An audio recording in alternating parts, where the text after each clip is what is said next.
അസ്സലാമു അലൈക്കും വറഹ്മത്തുള്ളാഹി വബറകാതുഹു.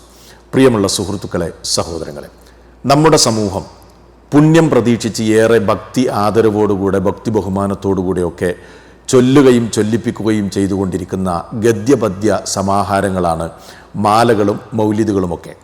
സാധാരണക്കാരായ ആളുകൾ ധരിച്ചു വെച്ചിട്ടുള്ളത് ഈ മാലകളും മൗലിദുകളുമൊക്കെ 100% സത്യസമ്പൂർണമാണ്, അതിനകത്ത് എഴുതി പിടിപ്പിച്ചിട്ടുള്ളത് മഹാത്മാക്കളുടെ മദ്ഹുകളാണ് എന്നൊക്കെ വിചാരിച്ച് അതിനു വലിയ പുണ്യം പ്രതീക്ഷിച്ച് മുസ്ലിയാക്കന്മാരെ വിളിച്ച് അത് ചൊല്ലിപ്പിച്ച് അതിനുവേണ്ടി കാശ് ചിലവഴിക്കുന്നു എന്ന് മാത്രമല്ല, ഹജ്ജിനൊക്കെ വരുന്ന ഉംറക്കൊക്കെ വരുന്ന ആളുകൾ ഈ മാലകളുടെയും മൗലിദുകളുടെയും ഒക്കെ ഏടുകൾ കീശയിലിട്ട് കൊണ്ടുവന്ന് ഹറമുകളിൽ ഇരുന്ന് ദിക്ർ ചൊല്ലുന്ന സമയത്ത് പോലും അതൊക്കെ ബഹുമാനവും ആദരവും കൽപ്പിച്ച് പുണ്യം പ്രതീക്ഷിച്ചുകൊണ്ട് വായിച്ചുകൊണ്ടിരിക്കുന്ന ദുരന്തപൂർണമായൊരവസ്ഥ ഇന്ന് നമ്മുടെ സമൂഹത്തിൽ നമുക്ക് കാണാൻ കഴിയും. എന്നാൽ സത്യത്തിൽ ഈ മാലകളുടെയും മൗലിദുകളുടെയും ഒക്കെ അകത്തളങ്ങളിലേക്ക് കടന്നു ചെന്നാൽ ഞെട്ടിപ്പിക്കുന്ന പലതും നമുക്കവിടെ കാണാൻ കഴിയും.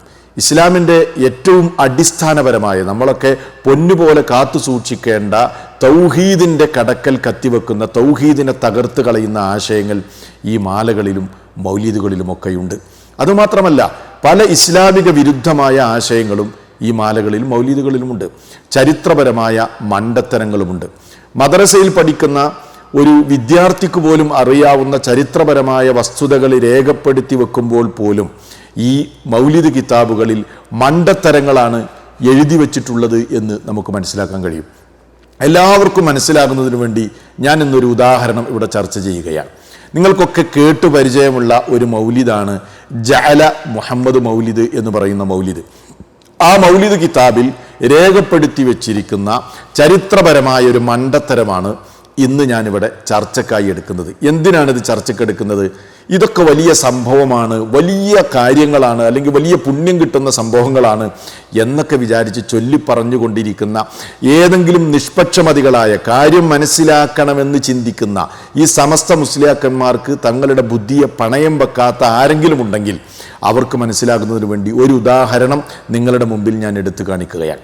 നമുക്കറിയാം, ഇസ്ലാമിക ചരിത്രത്തിൽ വളരെ പ്രസിദ്ധമായ ഒരു ചരിത്ര സംഭവമാണല്ലോ, അല്ലെങ്കിൽ യുദ്ധമാണല്ലോ ബദർ യുദ്ധം. എത്ര ആളുകളാണ് മുസ്ലിമീങ്ങളുടെ ഭാഗത്ത് നിന്ന് ബദറിൽ പങ്കെടുത്തത് എന്ന് ചോദിച്ചാൽ ഏതൊരു മദ്രസയിൽ പഠിക്കുന്ന വിദ്യാർത്ഥിക്കും അറിയാം, 300 ചില്ലാനും മുസ്ലിമീങ്ങളും കാഫിറുകളുടെ ഭാഗത്ത് നിന്ന് 1000 കാഫിറുകളും പങ്കെടുത്തുകൊണ്ടാണ് ബദർ യുദ്ധം നടക്കുന്നത്. ഇസ്ലാമിക ചരിത്രത്തിൽ തന്നെ ഗതിമാറ്റി ഒഴുക്കിയ ഒരു ചരിത്രപ്രധാനമായ യുദ്ധമായിരുന്നു, ചരിത്ര സംഭവമായിരുന്നു ബദർ യുദ്ധം. എന്നാൽ ആ ബദർ യുദ്ധത്തെ സംബന്ധിച്ച് അതിൽ നിന്ന് പിന്തിരിഞ്ഞോടിയത് എത്ര കാഫിറുകളായിരുന്നു എന്ന് ജഅല മുഹമ്മദ് മൗലിദുകാരൻ ഈ മൗലിദിൽ രേഖപ്പെടുത്തി വെച്ചിട്ടുണ്ട്. 1000 പേരാണ് കുഫാറുകൾ, അതല്ലെങ്കിൽ ഖുറൈശികൾ ബദറിൽ പങ്കെടുത്തത്, എല്ലാവർക്കും അറിയാവുന്ന കാര്യമാണ്. എന്നാൽ ജഅല മുഹമ്മദ് മൗലിദുകാരൻ എഴുതി വെച്ചത് എത്രയെന്നറിയോ? ഇതാ, നിങ്ങൾക്കത് സ്ക്രീനിൽ ശരിക്ക് കാണാം, ഞാൻ വായിക്കാം. ഇത് ഏതിൽ നിന്നാണ് വായിക്കുന്നത് ഒന്നുകൂടെ നിങ്ങൾക്ക് ബോധ്യപ്പെടാൻ വേണ്ടി ഞാൻ പറയാണ്.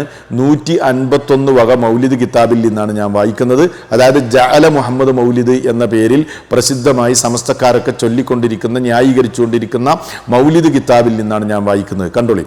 ഫൻഹസമ 12,000 റജുലിൻ മിനൽ കുഫാരി യൗമ ബദരിൻ. ബദർ നടന്ന ദിവസം അടർക്കളത്തിൽ നിന്ന് 12,000 കുഫാറുകൾ, സത്യനിഷേധികൾ പിന്തിരിഞ്ഞോടിയിരിക്കുന്നു എന്നാണ് ഈ മൗലിദ് കിതാബുകാരൻ എഴുതി വെച്ചിട്ടുള്ളത്. ചരിത്രപരമായ മണ്ടത്തരം, പച്ചനുണ, പച്ചക്കളവല്ലേ ഈ എഴുതി വെച്ചിട്ടുള്ളത്? ആലോചിച്ചു. ഇതാണ് മൗലിദ് കിതാബുകളുടെ അവസ്ഥ.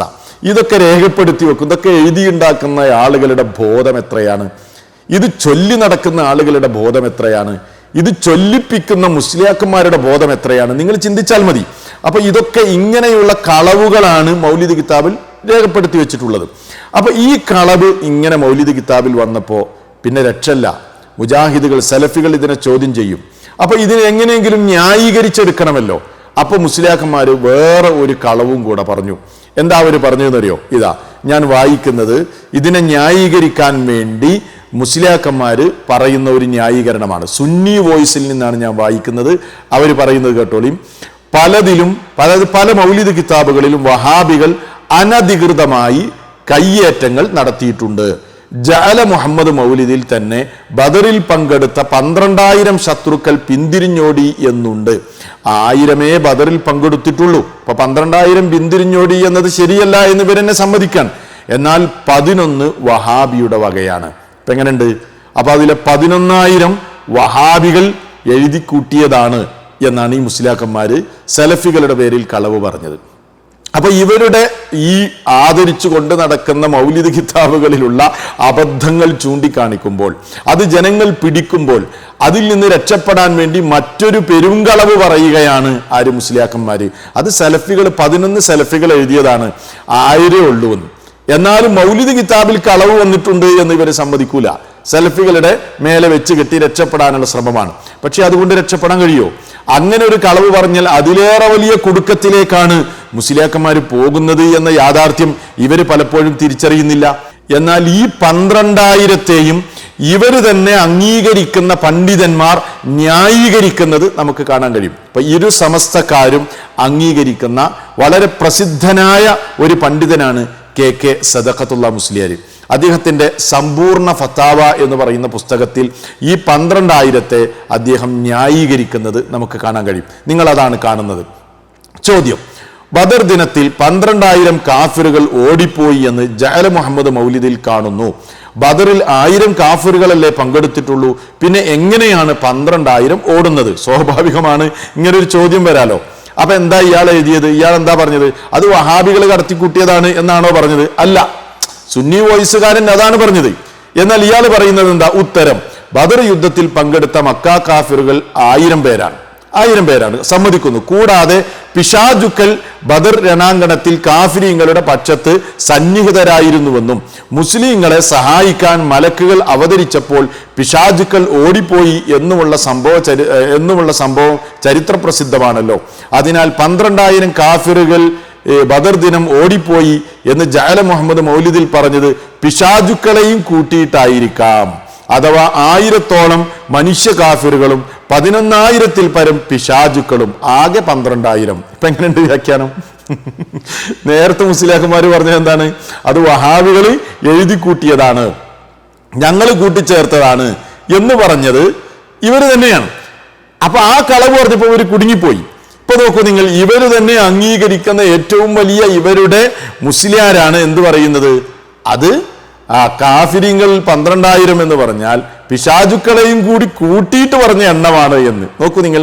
അപ്പോ കളവിനെ ന്യായീകരിച്ച് പിന്നെയും മെഴുകുകയാണ്. ഇത് ഇയാൾ മാത്രമല്ല, സദഖത്തുള്ള മുസ്ലിയാർ മാത്രമല്ല, EK വിഭാഗം സമസ്തയുടെ മുഖപത്രമാണ് സുന്നി അഫ്കാർ വാരിക. ആ സുന്നി അഫ്കാർ വാരികയിലും ഇതേ ന്യായീകരണം നടത്തുന്നത് കാണാൻ കഴിയും. നോക്കൂ, ബദറിൽ പങ്കെടുത്ത കാഫിറുകളുടെ എണ്ണം 1000 ചരിത്ര ഗ്രന്ഥങ്ങളിലും മറ്റും കാണുന്നത്. എന്നാൽ ജഅല മുഹമ്മദ് മൗലിദിൽ പ്രവാചകൻ മണ്ണുവാരി എറിഞ്ഞപ്പോൾ 12,000 കാഫിറുകൾ പിന്തിരിഞ്ഞോടി എന്ന് കാണുന്നു. മസ്ഊൽ എന്തു പറയുന്നു? ബദറിൽ പങ്കെടുത്ത കാഫിറുകൾ 1000 മുസ്ലിങ്ങളെ സഹായിക്കാൻ മലക്കുകൾ ഇറങ്ങിയതുപോലെ കാഫിറുകളെ സഹായിക്കാൻ പിശാചുക്കളും ബദറിൽ വന്നിരുന്നു. അവരെ കൂടി ഉദ്ദേശിച്ചുകൊണ്ടായിരിക്കാം മൗലിദിൽ 12,000 കാഫിറുകൾ എന്ന് പറഞ്ഞത്. കണ്ടോ, ഇവിടെയും ന്യായീകരിക്കുകയാണ്. ആദ്യം മുസ്ലിയാക്കന്മാര് പറഞ്ഞ നുണയെ ഇവിടെ അത് സലഫികളെ കടത്തിക്കൂട്ടിയതാണ് എന്നത് ഇവിടെ നിർവീര്യമാകുകയാണ്. നോക്കൂ നിങ്ങൾ, അപ്പൊ ന്യായീകരിച്ച് അതിനെ എങ്ങനെയെങ്കിലും സത്യപ്പെടുത്താനുള്ള ശ്രമമാണ്. ഇനി നോക്കൂ നിങ്ങൾ, ഇത് ഇവിടെ നിൽക്കുന്നില്ല. AP വിഭാഗം സമസ്തയിലെ വളരെ പ്രസിദ്ധനായ പണ്ഡിതനാണ് നെല്ലിക്കുത്ത് ഇസ്മായിൽ മുസ്ലിയാർ. നെല്ലിക്കുത്ത് ഇസ്മായിൽ മുസ്ലിയാരുടെ പ്രസിദ്ധമായ ഫത്താവ എന്ന് പറയുന്ന ഗ്രന്ഥമാണ് നിങ്ങൾ കാണുന്നത്. ഈ ഫത്താവയിലും ഇതിനെ സംബന്ധിച്ചുള്ള പരാമർശമുണ്ട്. ചോദ്യമുണ്ട്. എന്താ ചോദിക്കുന്നത്? ജഅല മുഹമ്മദ് മൗലിദിൽ പറയുന്നത് ബദർ ദിനത്തിൽ 12,000 കാഫിറുകൾ ഓടിപ്പോയിട്ടുണ്ടെന്നാണ്. ബദറിൽ ആകെ പങ്കെടുത്തത് 1000-ഓളം കാഫിറുകളാണല്ലോ. പിന്നെ എങ്ങനെയാണ് 12,000 കാഫിറുകൾ ഓടിപ്പോകുന്നത്? ഇതാണ് ചോദ്യം. അതിന് നെല്ലിക്കുത്ത് കൊടുക്കുന്ന മറുപടി കേട്ടോളി. ജഅല മുഹമ്മദിന്റെ ആദ്യത്തെ കോപ്പിയിൽ 1000 എന്ന് തന്നെയാണുള്ളത്. ആദ്യത്തെ കോപ്പിയിൽ 1000 എന്ന് തന്നെയാണുള്ളത്. ഇനി 12,000 ഉണ്ടെങ്കിൽ ബദർ യുദ്ധത്തിൽ പങ്കെടുത്ത മക്ക കാഫിറുകൾ 1000 ആണെങ്കിലും അവരെ കൂടാതെ അവരെ പിന്താങ്ങുന്ന ധാരാളം പിശാചുക്കൾ ഉണ്ടല്ലോ, അവരെല്ലാം തന്നെ പിന്തിരിയുകയുണ്ടായി. ഇങ്ങനെ എല്ലാ വിഭാഗത്തെയും ഉൾപ്പെടുത്തിയിട്ടാണ് എന്ത് 12,000 എന്ന് പറഞ്ഞിട്ടുള്ളത് എന്നാണ് ഇവിടെ നെല്ലിക്കുത്ത് പറയുന്നത്. അപ്പൊ നോക്കൂ നിങ്ങൾ, കളവ് പറയാണ് ഒരു വിഭാഗം മുസ്ലിയാക്കന്മാര്, വേറൊരു വിഭാഗം മുസ്ലിയാക്കന്മാർ അതിനെ ന്യായീകരിക്കാൻ ശ്രമിക്കുകയാണ്. ചുരുക്കത്തിൽ നിങ്ങൾക്ക് മനസ്സിലായത് എന്താണ്? 12,000 കാഫിറുകൾ ഒരിക്കലും ബദർ യുദ്ധത്തിൽ പങ്കെടുത്തിട്ടില്ല. പിന്നെ അതിനെ ന്യായീകരിച്ച് എങ്ങനെയെങ്കിലുമൊക്കെ പല രൂപത്തിൽ മുജാഹിദുകൾ കടത്തിക്കൂട്ടിയതാന്ന് പറയാം, അതല്ല അത് പിശാചുക്കളെ കൂട്ടിയിട്ടാണെന്ന് പറയാം. അപ്പൊ ഞാൻ പറഞ്ഞു വരുന്നത് ഇതാണ് മൗലിദ് കിതാബുകളുടെ അവസ്ഥ. ഇതിപ്പോ ഒരു സാമ്പിൾ, ഒരു ചരിത്രപരമായ മണ്ടത്തരമാണ് ഞാൻ നിങ്ങളെ ഓർമ്മപ്പെടുത്തിയത്. വേറെയും ഒരുപാട് സംഭവങ്ങളുണ്ട്. വിശ്വാസത്തിന്റെ കടക്കൽ കത്തിവെക്കുന്ന ധാരാളം കാര്യങ്ങളുണ്ട്. ഇനി ഈ മാല മൗലിദുകളിലൊക്കെ അബദ്ധങ്ങളുണ്ട്, സത്യമല്ലാത്തതുണ്ട് എന്ന കാര്യം സലഫികളായ നമ്മൾ പറയുന്നത് വാദമൊന്നുമല്ല കേട്ടോ. ഇത് ഇവർ തന്നെ സമ്മതിക്കുന്ന കാര്യമാണ്. AP വിഭാഗം സമസ്തയിലെ ഇവരുടെ എല്ലാ ശിർക്ക് ഖുറാഫാത്തുകളെയും ന്യായീകരിച്ചു കൊടുക്കുന്ന ഒരു മുസ്ലിയാരുണ്ടല്ലോ, അലവി തക്കാഫി എന്നാണ് അയാളുടെ പേര്. അദ്ദേഹം ഒരു സംവാദത്തിൽ ഈ വിഷയവുമായി ബന്ധപ്പെട്ട് ചോദ്യം വന്ന് അത് ചർച്ച ചെയ്ത സമയത്ത് മൗലിദ് കിതാബുകളുമായി ബന്ധപ്പെട്ട ചർച്ച വന്നപ്പോൾ അയാൾ പറഞ്ഞൊരു സത്യമുണ്ട്. ആ സത്യം നിങ്ങളൊന്ന് കേട്ടു നോക്കൂ. ഞങ്ങൾ പലപ്പോഴും പറഞ്ഞിട്ടുണ്ട്, ഇവിടെ ഒന്നുകൂടി പറയുന്നു, ആരും മൗലിദിന്റെ ഏടുകളിൽ കാണുന്ന മുഴുവൻ കാര്യങ്ങളും അത് ശരിയല്ല, അതിൽ പലതും ശരിയല്ലാത്തതുണ്ട്. അതുകൊണ്ട് തന്നെ അത് മുഴുവനും സത്യമാണ് എന്നൊരിക്കലും വിശ്വസിക്കരുത് ജനങ്ങളെ. ഞങ്ങൾ പലപ്പോഴും പറഞ്ഞിട്ടുണ്ട്, ഇവിടെ ഒന്നുകൂടി പറയുന്നു, ആരും അതിന് സംശയിക്കണ്ട. ഇപ്പൊ ബോധ്യമായില്ലേ നിങ്ങൾക്ക്? മൗലിദ് കിതാബുകളിൽ സത്യമല്ലാത്തതുണ്ട് എന്ന് ആവർത്തിച്ച് പറയാണ്. അത് പറയാൻ എനിക്ക് യാതൊരു ബുദ്ധിമുട്ടില്ല എന്നൊക്കെയാണ് അദ്ദേഹം അതിന്റെ തുടർ ഭാഗങ്ങളിൽ പറയുന്നത്. എന്നിട്ട് അദ്ദേഹം പറയാം, 2004 മർക്കസിൽ നിന്ന് ഈ മൗലിദ് കിതാബ് എഡിറ്റ് ചെയ്ത് 4-5 എണ്ണം ഞങ്ങൾ ഇറക്കിയിട്ടുണ്ട്, അതേ ഞങ്ങൾ അംഗീകരിക്കുള്ളൂ, ബാക്കിയുള്ളതൊന്നും അംഗീകരിക്കുകയില്ല എന്നും ഇയാൾ പറയുന്നു. അപ്പൊ ഞാൻ ഈ അലവി സഖാഫിയോട് ചോദിക്കുന്നത്, ഈ 2004 നിങ്ങൾ എഡിറ്റ് ചെയ്യുന്നതിന് മുമ്പ് അതൊക്കെ ഓതിയിട്ട് നിങ്ങളുടെ കൂട്ടത്തിൽ തന്നെ കുറെ ആളുകൾ ഓതി അതൊക്കെ വിശ്വസിച്ച് നടന്നില്ല, അവരുടെ അവസ്ഥ എന്താണ്? അതൊക്കെ നിങ്ങളൊന്ന് പറഞ്ഞു കൊടുക്കണ്ടേ? നിങ്ങളിപ്പോ ഈ 2004 ഇതൊക്കെ എഡിറ്റ് ചെയ്ത്, അത് തന്നെ 3-4 കിതാബുകൾ, അതിൽ തന്നെ ഇസ്ലാമിക വിരുദ്ധമായ ആശയങ്ങളാണ്. ഇതൊക്കെ പിൽക്കാലത്ത് ആരൊക്കെയോ എഴുതിയുണ്ടാക്കിയതാണല്ലോ, അതല്ലാതെ അള്ളാഹുവിന്റെ റസൂലും സഹാബത്തൊന്നും പഠിപ്പിച്ച സംഗതികളല്ലല്ലോ. അപ്പൊ ഞാനിത് പറഞ്ഞു വരുന്നത് എന്താന്ന് ചോദിച്ചാൽ, സാധാരണക്കാർ മനസ്സിലാക്കുക, ഇതൊക്കെ വലിയ സംഭവമാണ്. പുണ്യം പ്രതീക്ഷിച്ച് ഇതൊക്കെ കീശയിലിട്ടും മറ്റൊക്കെ ഓതി നടന്ന് മുസ്ലിയാക്കന്മാരെ വിളിച്ച് ചൊല്ലിപ്പിച്ച് അവർക്ക് ക്യാഷും കൊടുത്ത് ഇതൊക്കെ ഇങ്ങനെ ആദരിക്കേണ്ട സംഗതികളാണോ? നിങ്ങൾ ചിന്തിക്കുക. ഇവർ തന്നെ സമ്മതിക്കുകയാണ് ഇതിലൊന്നും സത്യമല്ലാത്ത പല കാര്യങ്ങളുണ്ട്. അപ്പോൾ ഇതിനെക്കുറിച്ച് ചിന്തിക്കാൻ നിങ്ങൾക്കിതൊരു അവസരമാണ്. അതിനുവേണ്ടി ഒരു ഉദാഹരണമാണ് ഞാൻ എടുത്തു കാണിച്ചത്. അല്ലാഹു സുബ്ഹാനഹു വ തആല സത്യം മനസ്സിലാക്കാനുള്ള തൗഫീഖ് എല്ലാവർക്കും നൽകി അനുഗ്രഹിക്കുമാറാകട്ടെ. വസ്സലാമു അലൈക്കും വറഹ്മത്തുള്ളാഹി വബറകാതുഹു.